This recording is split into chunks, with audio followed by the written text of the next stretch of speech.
winter rains of 2002 fell like nails from the sky. They hammered against our roof in a relentless rhythm, turning the red earth around our house into thick, clinging mud. The cold was different that year, wet and heavy, seeping through every crack in the walls, making the air taste like damp iron. But nothing chilled me as deeply as my son's cries that night. They started at dusk, sharp, panicked wails that cut through the drumming rain. Not the hungry cries of a newborn, but something raw and terrified, as if he were screaming at something only he could see.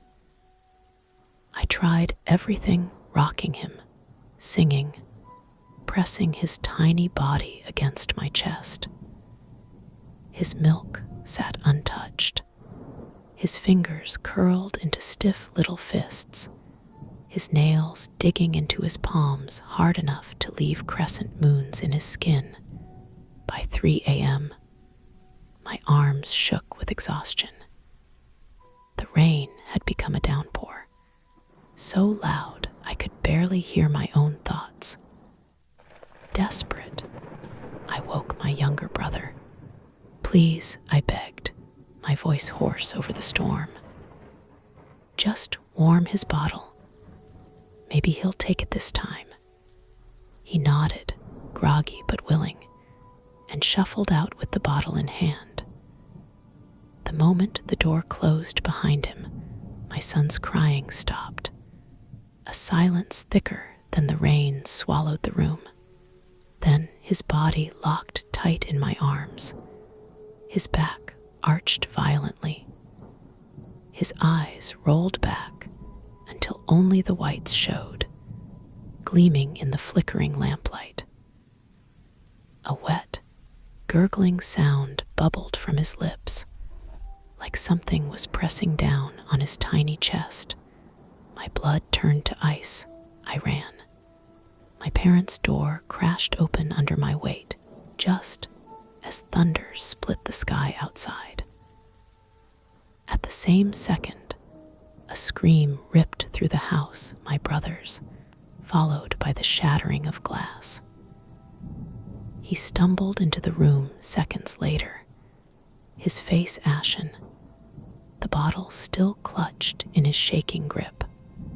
Rainwater dripped from his clothes, pooling at his feet.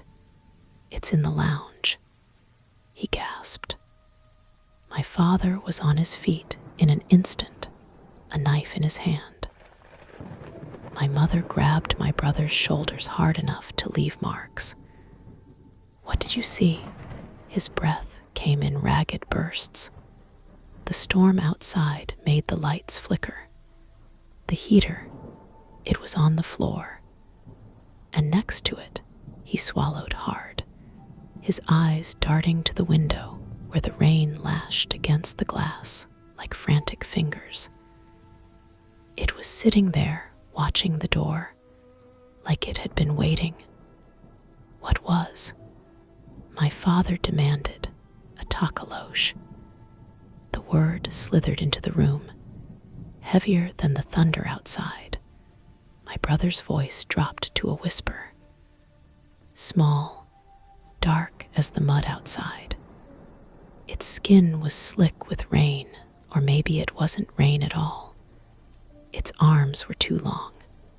Its fingers, he held up his own hand, curling his fingers into unnatural angles, like spider's legs. And its eyes, he shuddered. They didn't just glow. They pulsed, like lightning trapped behind glass. The lights flickered again. In the sudden darkness, my son whimpered. "It saw me," my brother continued, his voice breaking.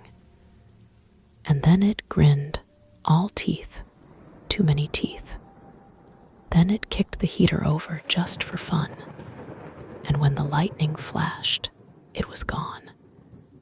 But I could still hear it laughing in the rain. My father stormed downstairs, knife raised. We heard him throwing open cabinets, overturning chairs. The storm raged louder, wind screaming through the cracks in the house. But he found nothing. No footprints, though the floor near the heater was wet.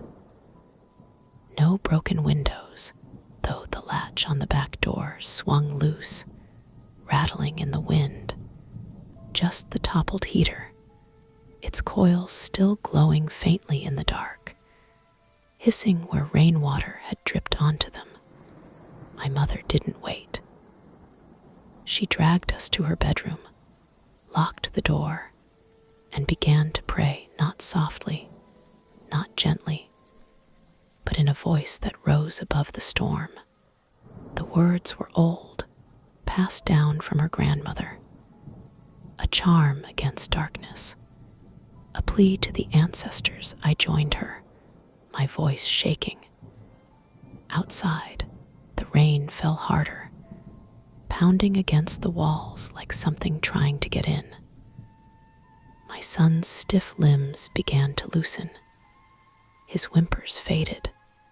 By sunrise, when the storm had finally passed, he was asleep, his chest rising and falling as if nothing had happened.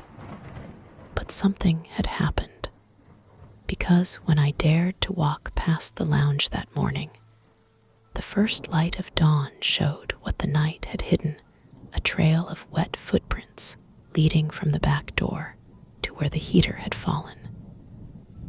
Small, almost childlike, but the toes, they were too long, and the nails had left deep grooves in the wood, as if whatever made them had dug in hard, savoring its little game.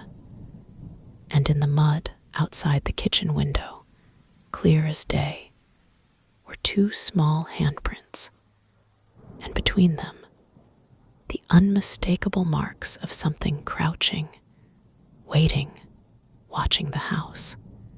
The rain had washed away most of the tracks, but not all of them, and I knew the Tokoloshe hadn't left.